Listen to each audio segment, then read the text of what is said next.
বলো। কি গো baby, Valentine's day দিন মুড অফ করে বসে আছো, বেরোবে না?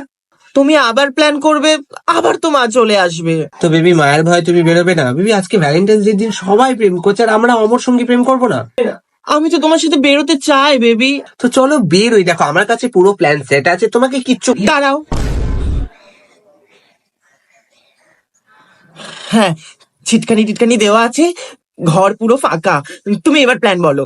হ্যাঁ শোনো, তুমি একদম ছাপোষার মতো জামা কাপড় পরবে, কোনো মেকআপ করবে না, আর তুমি মাকে বলবে যে সামনে তোমার মাধ্যমিক, যার কারণে টিউশন স্যার তোমাকে ডেকেছে এক্সট্রা ক্লাস করানোর জন্য, তো তুমি এই বলে বাড়ি থেকে বেরিয়ে আসলে টিউশনের নাম করে।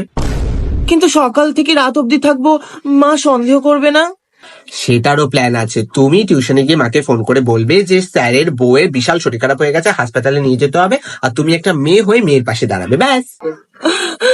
হ্যাঁ হ্যাঁ, ঠিক আছে। বেবি, তুমি জাস্ট বেরিয়ে এসো, তোমাকে পুরো দুনিয়া দেখাবো আমি। তুমি তো আমার দুনিয়া। দাঁড়াও। মা আসেনি, প্ল্যান সাকসেসফুল। দাঁড়াও, আমি তখন রেডি হয়ে আসি, তুমি বলো আমি কোন ড্রেসটা পরবো, ঠিক আছে? মা, তুমি এখানে কি করছো? কোথায় যাবি তুই? হ্যাঁ, কি ড্রেস পরবে আমি একটু বলে দেব? ও, খুব হসপিটালে যাওয়ার শখ না? আয় তোকে একটু মেয়ে হয়ে মেয়ের পাশে দাঁড়াই। হ্যাঁ